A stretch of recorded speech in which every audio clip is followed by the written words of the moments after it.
Hello दोस्तों, स्वागत है आप लोग का। दोस्तों आज डेट है 3 मार्च। देखेंगे हम करंट अफेयर न्यूज़ में कौन-कौन सी न्यूज़ इंपॉर्टेंट है हमारे एग्जाम पॉइंट ऑफ व्यू से। जिन्होंने डीके सर अकेडमी का ऐप डाउनलोड नहीं किया दोस्तों, आप ऐप डाउनलोड कर लीजिए। एनसीईआरटी का वीडियोज़ उनको पैक लेना है। आप इसके बारे में हम लोग लास्ट में डिस्कस करेंगे, ठीक है। चलिए करंट अफेयर स्टार्ट करते हैं। तो सबसे पहले हम बात करेंगे वन रैंक वन पेंशन के बारे में। आपने लगभग हर बच्चे ने सुना होगा ये, ठीक है। जो लोग तैयारी कर रहे होगा, नहीं सुना होगा तो जिनके घर में आर्मी में होगा उन्होंने तो डेफिनेटली सुना होगा, ठीक है। तो one rank one pension basically है क्या, सबसे पहले तो ये समझते हैं, राइट। अभी चर्चा में क्या हो गया कि सुप्रीम कोर्ट ने कहा कि वन रैंक वन पेंशन जिनको मिल रही है उनको एक्चुअली में लाभ हुआ है कि कैसा, मतलब उसका विश्लेषण बेसिकली बोला कि केंद्र सरकार को कि सबमिट करिए, राइट। ये बेसिकली बोला था। अब वन रैंक वन पेंशन की नीति क्या थी, कौन से आयोग के अनुसार गठित किया गया था, ये सारी डिस्कस करेंगे। पहले तो वन रैंक वन पेंशन समझने की कोशिश करते हैं कि वन रैंक वन पेंशन था क्या या है क्या, ठीक है। सपोज डेट देखो, जनरली पहले क्या होता था, मान लेते हैं कि आपकी कोई फैमिली का मेंबर था जिनका नाम था कुछ भी ले लो, ए ना, ठीक है। मान लेते हैं ये ए थे, ये सूबेदार के पद से रिटायर हुए। कब? सूबेदार, ठीक है। कितने साल सर्विस की इन्होंने? मान लेते हैं 30 साल सर्विस किया है। 30 साल सर्विस किया है, सूबेदार के पद पे रिटायर हो रहे हैं। कब? 2005 में, ठीक है। 2005 में रिटायर हुए तो इनको क्या मिलेगा? पेंशन मिलेगा, है ना, ठीक है। एक कोई पर्सन बी है जो सूबेदार के पद पे रिटायर हुआ, 30 साल उन्होंने भी सर्विस की, लेकिन वो कब रिटायर हो रहा है? 2010 में। इसको भी पेंशन मिलेगा, है ना। जनरली क्या होता था कि सपोज करिए सूबेदार के पद पे 30 साल नौकरी के जो 2005 में रिटायर हुआ होगा, उसका जो पेंशन आ रहा है और जो 2010 में पेंशन ले रहा है, दोनों की सेम होगी। आप सोच के देखिए, आपको लग रहा होगा, बहुत सारे लोग को लगेगा हाँ, बहुत सारे लोगों को लगेगा ना। लेकिन एक्चुअली में क्या होता था, मान लो कि उस समय बेसिकली क्या होता था कि हर 10 साल पे होता ना, पे स्केल रिवाइज होती रहती है, राइट। तो हो सकता है कि उस समय जब सूबेदार के पद पे, सूबेदार के रैंक पे आप रहते होंगे, तो मान लेते हैं आपकी सैलरी हो रही होगी 50,000, ठीक है। मान लेते हैं कि उस समय आपकी सैलरी थी 50,000, और एक रफली आइडिया लेके चलते हैं थोड़ा समझने के लिए, कि मान लेते हैं कि 50% आपको पेंशन मिलता है। जो आपकी सैलरी है उसका मान लेते हैं कि 50% आपको पेंशन मिल रहा है। तो इस बंदे को उसके बाद से कितना पेंशन मिलेगा? 25,000 मिलेगा, है ना। बट जब इस समय तक, जब ये 2010 में रिटायर हो रहा था, तो इस समय सूबेदार की जो सैलरी थी, राइट, क्योंकि महंगाई वगैरह को ध्यान में रखते हुए कितनी हो गई? 60,000, ठीक है। अब ये रिटायर हुआ था 2005 में, ठीक है। धीरे धीरे 2010 आ गया, लेकिन इसकी सैलरी, इसका पेंशन कितना आ रहा है? 25,000 ही आ रहा है, ठीक है। अब ये पर्सन जो 2010 में रिटायर हो रहा है, इसकी सैलरी कितनी आएगी? 30,000, क्योंकि 50% हमने बोला ना, राइट। अब देखो, जो पर्सन 2010 में है उसको सैलरी मिली 30,000, जो 2005 में रिटायर हुआ था उसको भी 2010 में कितना मिलना चाहिए? 30,000 मिलना चाहिए था, लेकिन कितना मिल रहा है? 25,000। तो डिमांड ये की जा रही थी कि जिसने एक इक्वल समय दिया हो, ठीक है, इक्वल रैंक पे रिटायर हुआ हो, उसको पेंशन क्या मिले? सेम मिले। अच्छा, एक तो ये कंडीशन हो गया। दूसरा कंडीशन क्या हो जाता है कि सपोज करो आप सूबेदार के पद पे ही रहते, 30 साल सर्विस किए, एक दूसरा भी सूबेदार के पद पे है, 30 साल नौकरी की। एक अंडमान निकोबार में पोस्टिंग है, ठीक है, और एक के मान लेते हैं पोस्टिंग कहीं और है, मान लेते दिल्ली में पोस्टिंग है। तो दोनों की सैलरी में भी डिफरेंस होता है, क्योंकि अंडमान निकोबार एक टफ एरिया होता है, तो वहाँ पे सैलरी इंक्रीज होती है। तो मान लेते हैं इस पर्सन की सैलरी 60,000 होती या 70,000 होती, और इसकी मान लेते दिल्ली में 50,000 होती है, 60,000 होता, राइट। तो रिटायरमेंट के बाद इसको जो लास्ट सैलरी मिलती है उसकी बेसिस पे हम कैलकुलेट करते थे लोग, राइट। तो यहाँ पे क्या मिलेगा? 35 मिलेगा। मुझे एग्जैक्टली आइडिया नहीं है कि कैसे कैलकुलेट करते हैं, बट एक मैं रफली अंडरस्टैंडिंग के लिए बता रहा हूँ। और यहाँ पे इसको कितना मिलेगा? 30,000। ये दोनों 2010 में रिटायर हुए हैं, तब भी इनके पेंशन का क्या हो जाएगा? डिफरेंस आ जाएगा, राइट। क्योंकि ये अंडमान निकोबार में थे तब रिटायर हुए, तो इनकी सैलरी कितनी थी? लगभग यहाँ पे 70,000 थी, राइट। और ये दिल्ली में बैठे थे तो इनकी सैलरी कितनी थी? 60,000 थी, ठीक है। तो अब इनका पेंशन यहाँ पे भी डिफरेंस आ जा रहा है ना। आप सेम रैंक पे रिटायर हो रहे हो, सेम सर्विस करके रिटायर हो रहे हो, 30 साल आपने अपने भारत सरकार को सर्विस दी है, ठीक है, अपने देश को सर्विस दी है, उसके बाद रिटायर हो रहे हो, तो सब पेंशन में क्या हो रहा है? डिफरेंस आ रहा है। तो ये वन रैंक वन पेंशन की डिमांड थी कि भैया अगर हम लोग सेम पोस्ट पे, मान लो सूबेदार के पोस्ट पे रिटायर हो रहे हैं, और हमने मान लेते हैं 30 साल की सर्विस की है, दो पर्सन है, ए और बी, तो दोनों दोनों की, ठीक है, दोनों की पेंशन जो आएगी, मान लेते 30,000 आ रही है, तो 30,000 दोनों की आएगी, ठीक है। ये बेसिकली कॉन्सेप्ट था basically one rank one pension का। अभी आशा करता हूँ कि आपको बेसिक कॉन्सेप्ट क्लियर हुआ होगा, ठीक है। सो लगभग लगभग इसमें बेसिक चीज़ हमने पढ़ ली है, तो आपको स्क्रीन पढ़ना होगा तो पढ़ सकते हो। तो बेसिकली ये कब से लागू किया गया था? देखो जो 30 जून 2014 से पहले जितने लोग सेवानिवृत्त हुए थे उनको इनके ऊपर लागू किया गया था। ठीक है, कौन सी कमेटी ने इसको रिकमेंड किया था, ये कई बार पूछ लेता है। तो 10 सदस्यों की समिति थी जिसको हम लोग बोलते हैं कोश्यारी समिति, या उनका पूरा नाम बता, भगत सिंह कोश्यारी ने बेसिकली इसको क्या किया था, रिकमेंड किया था। ठीक है, इनकी 10 लोगों की टीम थी।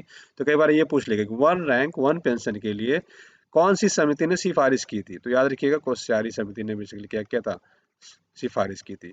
तो एक क्वेश्चन तो ये बन जाएगा। बाकी यहाँ मेंस पॉइंट ऑफ व्यू से मैंने आपको ये सारी चीजें समझा दी कि बेसिक कॉन्सेप्ट इसके पीछे था क्या।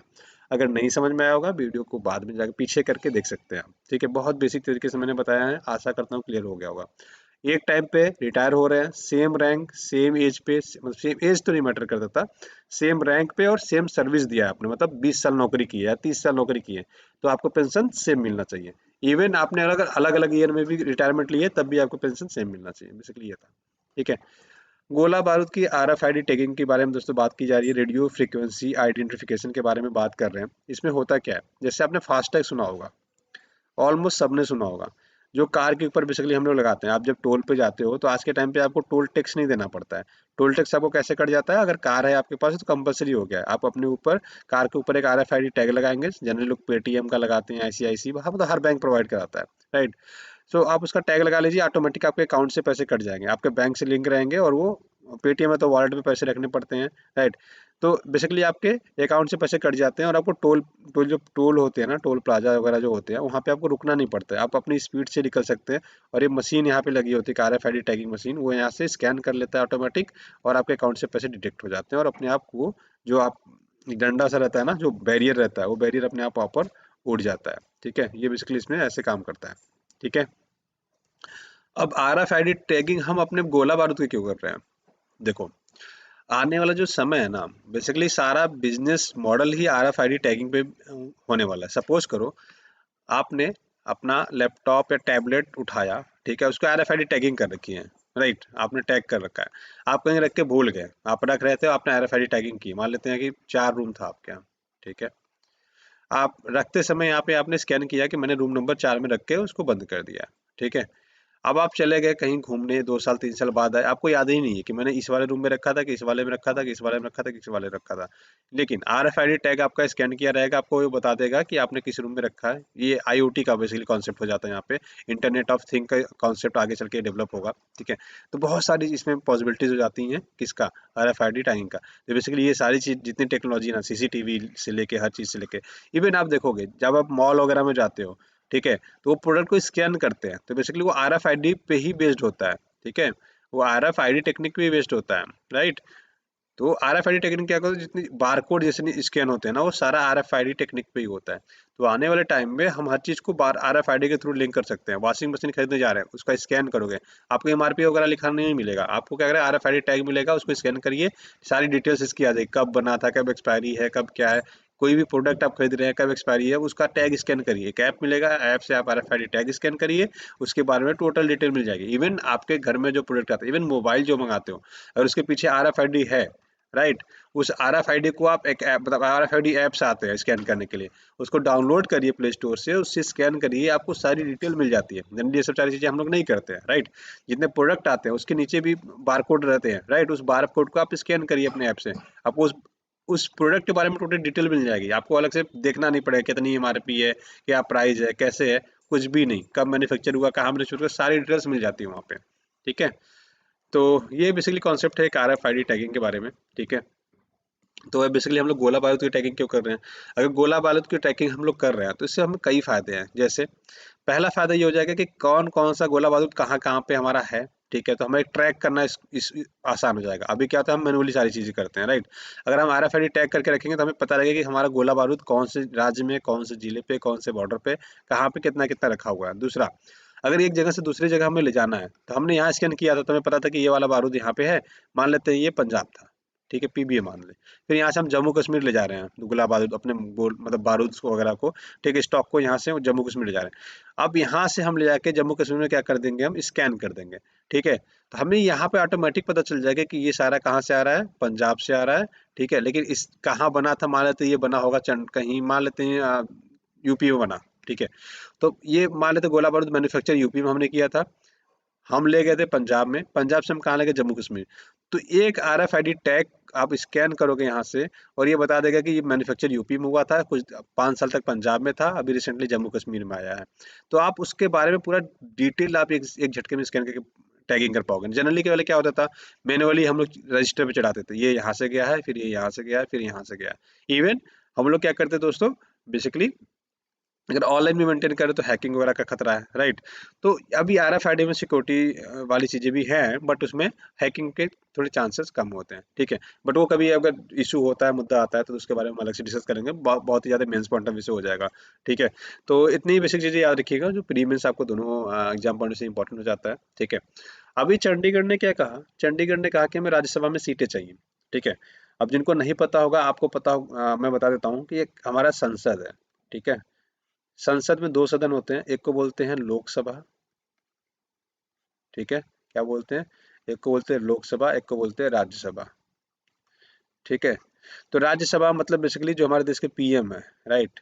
तो PM बेसिकली यहाँ से आते हैं, लोकसभा से जनरली चूज किए जाते हैं, जो इलेक्शन होता है, बेसिकली ऐसा समझो कि जिसका इलेक्शन होता है ना, प्रधानमंत्री वाला, ऐसा समझो, ठीक है। मैं उनके लिए बता रहा हूँ जिनको पता नहीं होगा ना, बहुत लोकसभा राज्यसभा के बारे में। तो इसको बोलते हैं लोकसभा, या इसको बोलते हैं लोअर सदन, निम्न सदन भी बोलते हैं इसको। राज्यसभा क्या होता है, राज्यों का प्रतिनिधित्व करता है, इसको हम बोलते हैं अपर सदन, इसको अपर हाउस बोलते हैं, इसको लोअर हाउस बोलते हैं, ठीक है। तो संसद के 2 भाग होते हैं, लोअर हाउस, अपर हाउस। अच्छा, संसद के 3 पार्ट होते हैं, कई बार हम ऐसे बोल रहे तो ऐसा नहीं कंफ्यूज, प्रेसिडेंट भी इसी का पार्ट होता है। तो प्रेसिडेंट, राज्यसभा, लोकसभा और प्रेसिडेंट, ये तीनों मिलके क्या बनाते हैं, संसद बनाते हैं, ठीक है। तो संसद के 3 पार्ट्स होते हैं, पहला राष्ट्रपति, दूसरा राज्यसभा, तीसरा लोकसभा, ठीक है। तो बेसिकली ऐसा होता है। तो अभी क्या हुआ, अभी इन्होंने कहा कि लोकसभा में चंडीगढ़ का तो 1 सीट है, ठीक है। बट इन्होंने कहा कि राज्यसभा पे भी हमें क्या चाहिए, 1 सीट चाहिए, राइट। क्योंकि चंडीगढ़ में आपको पता है कि हमारा जो चंडीगढ़ क्या है, कि पहली बात तो यूटी है, ये याद रखिएगा, यूनियन टेरिटरी है। अब यूनियन टेरिटरी पे दोस्तों केंद्र का शासन होता है, बेसिकली इनडायरेक्ट वे में कहे तो, ठीक है। बट जनरली राष्ट्रपति शासन करता है या राज्यपाल शासन करता है ना। और कौन सा यूटी जहाँ पे विधानसभाएं हैं, तो आपको पता होगा कि एक पुदुचेरी है और एक दिल्ली। ये 2 यूटीज हैं जहाँ पे क्या है, बेसिकली विधानसभाएं, विधानसभा मतलब मुख्यमंत्री वगैरह इलेक्शन जो होते हैं, जैसे दिल्ली में केजरीवाल, राइट। ऐसे पुदुचेरी है। अभी जम्मू कश्मीर में भी इलेक्शन होंगे कुछ टाइम बाद, तो यहाँ पे 3 तो हो गए। अब ये कह रहे हैं कि देखो भैया, हमारे यहाँ विधानसभा तो नहीं है, तो हमें क्या करो, एक राज्यसभा की सीट दे दो, ठीक है। और एक इसमें प्राइवेट बिल लाया गया, तो निजी विधेयक, बेसिकली निजी विधेयक क्या होता है, ये कॉन्सेप्ट जानने की जरूरत है। अभी क्या है कि राज्यसभा के बारे में आर्टिकल 80 में बेसिकली चर्चा की गई, तो आर्टिकल 80 क्या है ये आपको 80 क्या है ये जानने की जरूरत है। फिर अगर यहाँ पे चेंजेस करते तो और कहाँ चेंज करना पड़ेगा, अनुसूचिया में। तो चौथी अनुसूची है राज्यसभा के सीटों के बारे में। तो आपको बेसिकली भारत की कितनी अनुसूचियां हैं, आपको ये जानने की जरूरत है, ठीक है। सबसे पहले समझते हैं विधेयक, निजी विधेयक क्या होता है। एक निजी सदस्य के द्वारा लाया जाता है, तो निजी विधेयक किसको कहते हैं, एक समझेंगे। और आर्टिकल 80, देखो आर्टिकल 80 सबसे पहले समझते हैं। भारत के संविधान को आर्टिकल 80 राज्यों की परिषद की संरचना से संबंधित है, जिसे उच्च सदन या राज्यसभा कहा जाता है। तो यहाँ पे चेंज करना पड़ेगा ना, कि यहाँ पे लिखा हुआ है कितनी सीटें हमारे पास होंगी, क्या है कैसे। तो उसमें एक तो चंडीगढ़ को डालना पड़ेगा, पहला क्वेश्चन। दूसरा क्वेश्चन ये बनता है कि सरकारी विधेयक और निजी विधेयक में डिफरेंस क्या होता है, क्योंकि निजी विधेयक था, ये प्राइवेट बिल आया था, ठीक है। देखो, सरकारी विधेयक किसको कहते हैं, संसद में जनरली जो मंत्री के द्वारा बिल लाया जाता है, मंत्री मतलब, मंत्री किसको बोलते हैं, जैसे finance minister, right, defence minister, home minister, right. इसको हम क्या बोलते हैं, मंत्री बोलते हैं। जैसे होम मिनिस्ट्री, गृह मंत्रालय के मंत्री जो होते हैं, बेसिकली मंत्री ही बिल लाते हैं, ठीक है।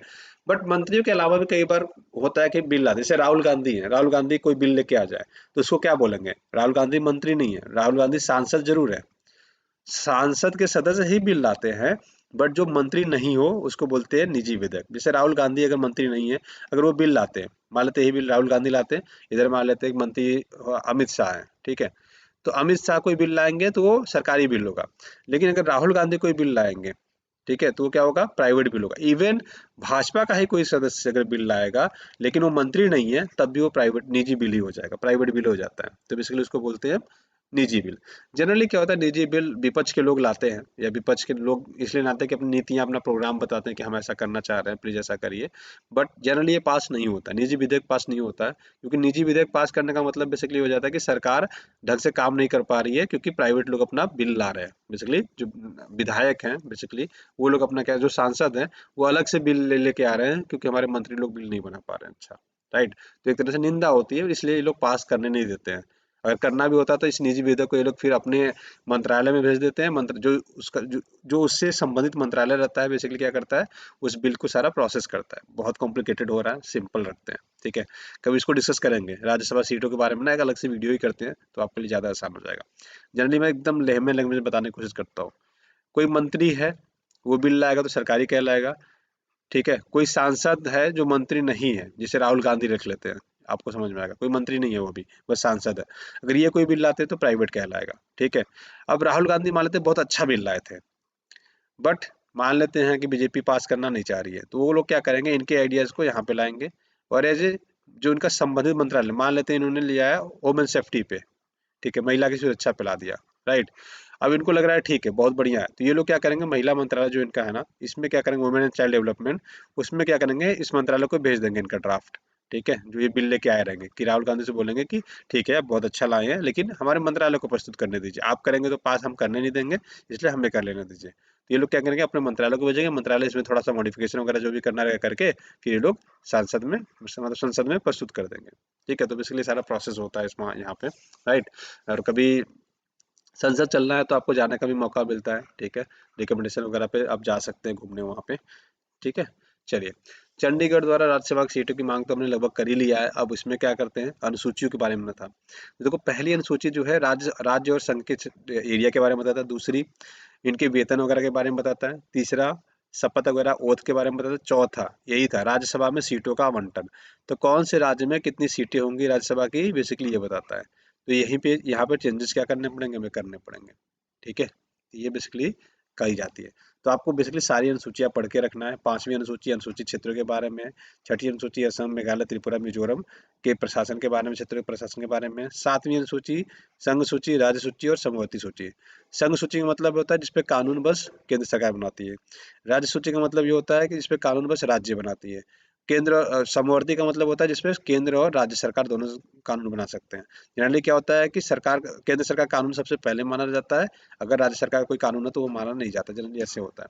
आठवीं अनुसूची भाषा है। नौवीं अनुसूची आपके भूमि लैंड लैंड रिफॉर्म से था। 10वीं आपके दल परिवर्तन, और 11वीं आपकी पंचायतों से है, और 12वीं आपकी नगर पालिकाओं से है, ठीक है, नगर पालिका और पंचायती राज से है। तो बेसिकली थोड़ा सा याद रखिएगा, जो आपके एग्जाम पॉइंट से रिलेवेंट हो जाता है। अगर आपको याद हो तो, याद करना हो तो आप ऐसे कर सकते हैं, T years on old PM, ठीक है। तो आप ऐसे, टी से टेरिटरी हो जाएगा, इनोमुलेंट हो जाएगा यहाँ पे, फिर अफर्मेशन हो जाएगा, फिर राज्यसभा की सीटें हो जाएंगी, फिर शेड्यूल हो जाएगा, शेड्यूल एरियाज हो जाएगा, फिर अदर शेड्यूल एरियाज हो जाता है, फिर एप्स हो जाता है आपका, फेडरल प्रोविजंस, मतलब सूचियाँ हो जाती हैं, लिस्ट बेसिकली इसको बोलते हैं, राइट। फिर ऑफिशियल लैंग्वेज जो 22 भाषाएं हमारे संविधान में, वो हो जाएंगी। लैंड रिफॉर्म में भूमि सुधार, डिफेक्शन में एंटी डिफेक्शन लॉ, जैसे बताया हमने, 10वीं अनुसूची जोड़ी की। फिर उसके बाद क्या है, पंचायती राज और म्यूनसिपलिटीज, ठीक है। तो ये याद रखिएगा, यहाँ पे वेतन वगैरह है, इमोल्यूमेंट्स, ठीक है, तो याद रखिएगा। शॉर्टकट से अगर आप याद करना चाहो तो कर सकते हो, वैसे ही मैंने इंग्लिश में कर दिया, अगर आपको यहाँ पे पढ़ना हो तो आप यहाँ पे पढ़ सकते हो, ठीक है। तो आज की वीडियो में बस दोस्तों इतना रखते हैं। जिनको फाउंडेशन कोर्स लेना है, वेरियस कोर्स लेने हैं, एसे से स्टार्ट करना है, प्लीज़ आप जनरली अगर नए हो तो एसे से स्टार्ट करिएगा, ठीक है। पेमेंट 3 तरीके से कर सकते हो, अकाउंट में, गूगल पे भी, यूपीआई से कर सकते हो। उसके अलावा हमारा ऐप है, ऐप के थ्रू भी चाहो तो आप ज्वाइन कर सकते हो, ठीक है। जिन्होंने डीके अकेडमी का ऐप डाउनलोड किए नहीं किया दोस्तों, आप लोग ऐप डाउनलोड कर लीजिए, ठीक है। आज की वीडियो बस इतने रखते हैं। आशा करते हैं वीडियो पसंद आएगा। पसंद आए तो आप लोग दोस्तों को लाइक से सब्सक्राइब करना ना भूलिएगा। वीडियो देखने के लिए बहुत बहुत धन्यवाद। आपका दिन शुभ हो। Thank you so much, have a great day.